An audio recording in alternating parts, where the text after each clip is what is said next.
just like, oh, all right. Well, I mean, that's the first thing I was going to bring up. This whole wrath of God. I don't know if you noticed, but there's a movement now, um, where people have so twisted um, who God is that and maybe it's been around for centuries. I don't know, but um, they say that God is a God. When they say that God is a God of love, um, they mean there is no room for wrath, no room for anger.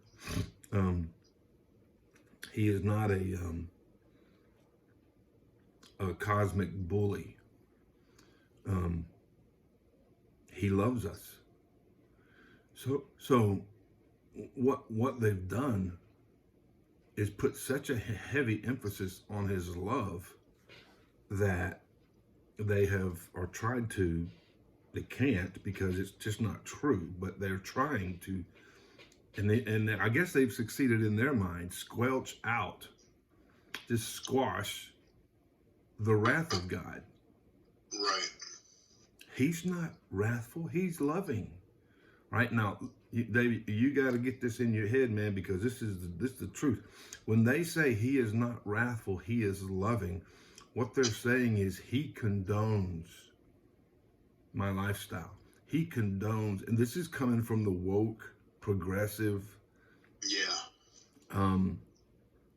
the gay agenda, because they want to have God where? They want God in their life, but they can.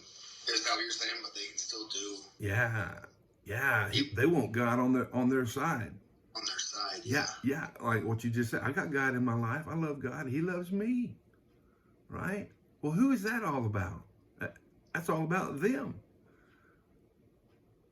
And it's all about them justifying. Well, that verse 24 goes right against that. Yeah. You read exactly what it says.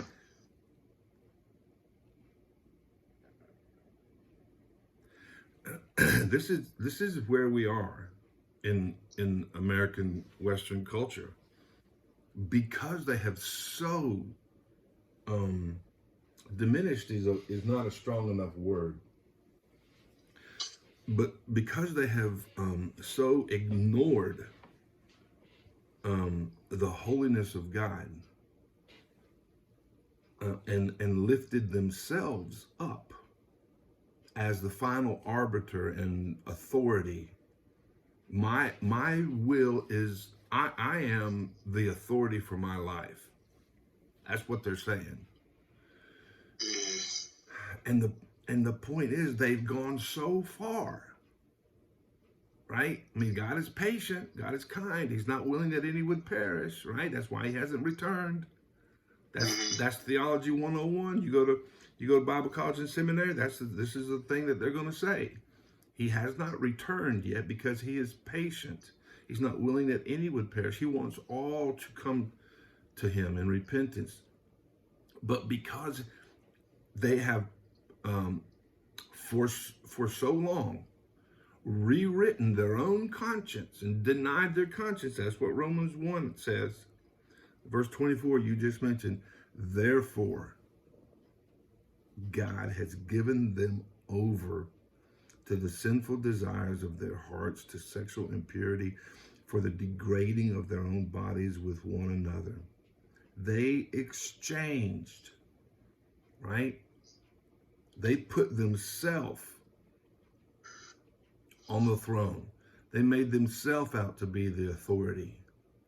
I'm the final word on what I do with my life. I mean, how many times have we heard that? Yeah. They exchanged, verse 25, the truth of God for a lie. For a lie.